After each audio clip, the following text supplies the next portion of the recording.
বিধায়কের নেতৃত্বে গন্তার বাসস্ট্যান্ডে প্রতিবাদ সভা। সমগ্র দেশ জুড়ে বিজেপি শাসিত রাজ্যগুলিতে শুরু হয়েছে বাঙালি তথা বাংলাভাষীদের প্রতি চরম বিদ্বেষমূলক আচরণ, অত্যাচার। এমনকি কোথাও কোথাও বাঙালি হওয়ার অপরাধে নির্মমভাবে হত্যা পর্যন্ত করা হচ্ছে।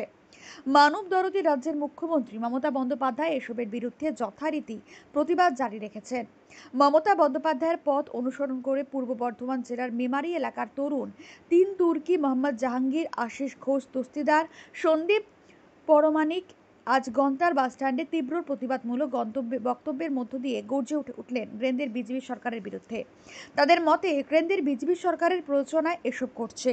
তারা প্রশ্ন তোলেন, বাংলা বলেই যদি বাংলাদেশি হয় তাহলে এত এত বাংলাদেশি যখন ভারতে ঢুকছে তখন আপনাদের বিএসএফ তাদের সীমান্তে আটকাচ্ছে না কেন? সামগ্রিক বিষয়টির প্রতি সম্পূর্ণরূপে আলোচনা করেন মেয়াদী বিধানসভার বিধায়ক মধুসূদন ভট্টাচার্য।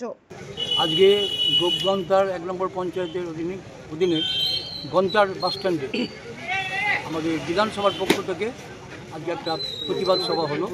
আমাদের দলনেত্রী, আমাদের মামাটি মানুষের সরকারের গর্ব রাজ্যের মুখ্যমন্ত্রী মমতা ব্যানার্জি এবং সরকার নেতা অভিষেক ব্যানার্জির নির্দেশ মতো আজকে এই প্রতিবাদ সভা বাংলাদেশি তকমা দিয়ে বাংলাদেশের লোকগুলোকে বা বাংলা ভাষায় কথা বলে যারা তাদের উপর একটা অত্যাচার ক্রমশ ঘনিয়ে আসছে।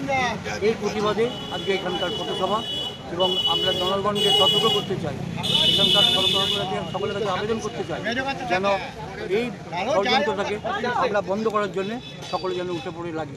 কেননা একটা সাংঘাতিক একটা নর্মস দেখা যাচ্ছে, সাংঘাতিক একটা টেন্ডেন্সি, সেটা হচ্ছে যে এখান থেকে বাঙালিদের উপর একটা অত্যাচার পীড়ন, সেটাকে বন্ধ করতেই হবে। দ্বিতীয় হচ্ছে যে এখানে যে আমাদের পাড়া আমাদের সমাধান, এই যে মাননীয় মুখ্যমন্ত্রী আমাদের মামাটি মানুষের সরকারের পক্ষ থেকে যে একটা প্রোগ্রাম লঞ্চ করেছে, সেই প্রোগ্রামটা যাতে সব জায়গায় সমানভাবে বার্তা পৌঁছায় এবং সকলে যাতে এই অংশগ্রহণ করতে পারে এই প্রোগ্রামে, এই অনুষ্ঠানে, সেই ব্যাপারে একটা সকলের কাছে আবেদন। বিভিন্ন যে পরিকল্পনা, সেই পরিকল্পনা যারা যেখানে এখনও ছিটে ফোটা বাকি আছে তাদেরও কোনো মতে বাদ রাখা চলবে না এইটা বলে, এবং জাতি ধর্ম নির্বিশেষে, দলমত নির্বিশেষে প্রত্যেকে যাতে এই সুযোগটা পায়, বিভিন্ন রকম সুযোগ সুবিধা আছে, জন্ম থেকে মৃত্যু পর্যন্ত যত রকম সুযোগ সুবিধা আছে সেইগুলো যেন তারা পায়।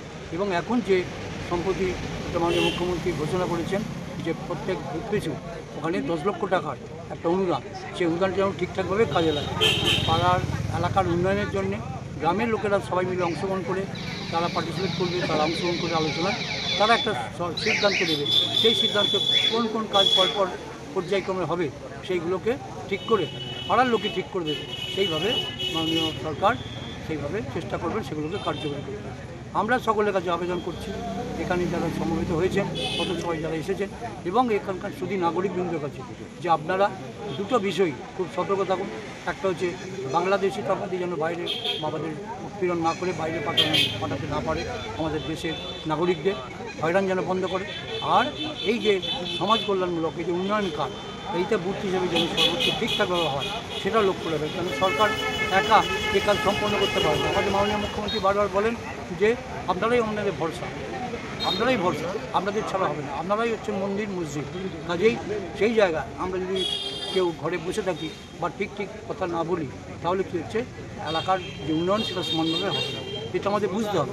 এইভাবে আমরা সকলকে আবেদন করছি এবং মাননীয় মুখ্যমন্ত্রীর যেটা আশ্বাস যে দল তাদের পাশে আছেন, সবসময় সরকার পাশে আছে, আমরাও যারা জনপ্রতিনিধিরা আমরাও তাদের পাশে আছি, এই কটি কথা বলতে তাদের কাছে আমরা দ্বারস্থ হয়েছি।